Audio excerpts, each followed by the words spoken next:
diri kita itu penting. Jika kamu itu penting, maka orang memperhatikanmu. Jika kamu itu nothing, maka orang tidak akan memperhatikanmu. Itu konsepnya. Jadi kalau ada orang tidak memperhatikan kita, barangkali kita menjadi orang yang tidak penting. Kenapa tidak penting? Barangkali kita tidak punya eksistensi yang bisa memberi manfaat dan dirasakan oleh orang lain. Itu kuncinya. Jadi kalau di masyarakat kita nggak dianggap, oh, evaluasi diri.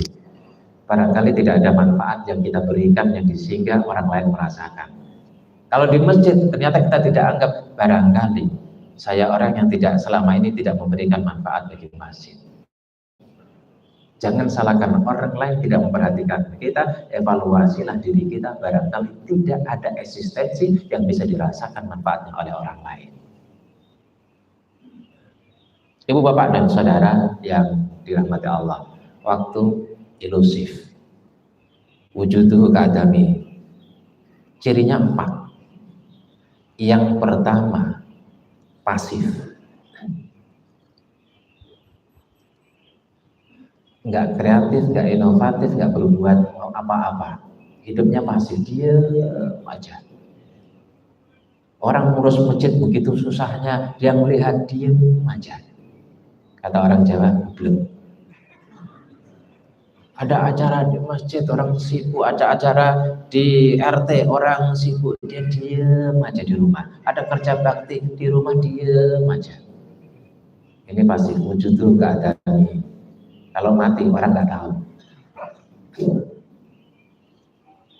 Oh, si itu mati. Oh, mati ya. Datar. Tapi kalau orang memberikan manfaat, orang mati, ya Allah, innalillahi wa inna ilaihi raji'un. Orang itu baik sekali, kita kehilangan. Padahal bukan siapa-siapa, karena eksistensi kita tidak dirasakan manfaatnya oleh orang lain. Khairun nas anfa'uhum linnas, kata Nabi. Hidup ini eksistensial. Yang kedua, regresif. Ya, makin tua, makin gak bermanfaat. Makin tua, makin gak berfungsi. Makin lama, makin gak dirasakan kehadirannya oleh orang lain. Karena regresif, hidupnya makin turun. Asistensinya makin turun, manfaatnya makin turun, amalnya makin turun, semuanya menurun. Hidup ini kan mestinya naik, bukan turun.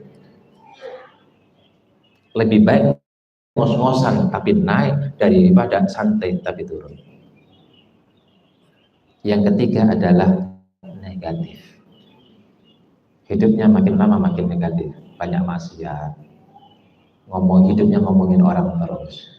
Masyarakat itu dalam konteks ini levelnya ada 3. Ada orang yang suka ngomongin orang, pembicaraannya itu tentang orang lain. Sampai fisiknya itu dikoreksi. Fisik ini kan buatan Allah, dia koreksi, seolah-olah dia lebih baik dari Allah.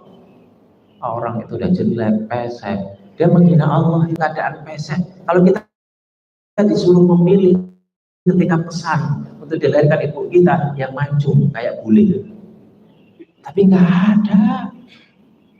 Yang perempuan yang cantik kayak orang Syria, nggak ada.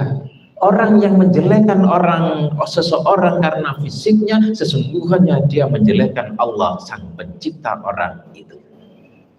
Maka kalau misalnya kita mengkritik para pemimpin, termasuk menteri kah, gubernur kah, wali kota kah, presiden kah, jangan kritik fisiknya, Bapak. Kalau kita jelek-jelekan fisiknya, sebenarnya kita sedang melawan Allah Subhanahu wa Ta'ala. Niatin dalam hati kita dengan tulus ingin mengingatkan amal ma'ruf nahi munkar.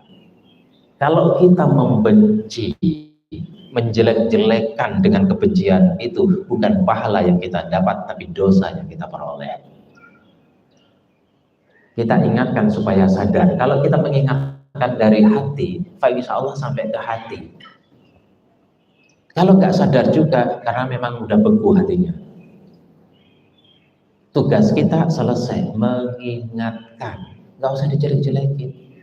Udah jelek kok dijelek-jelekin. Ibu, bapak dan saudara yang dirahmati Allah, terutama fisik, jangan.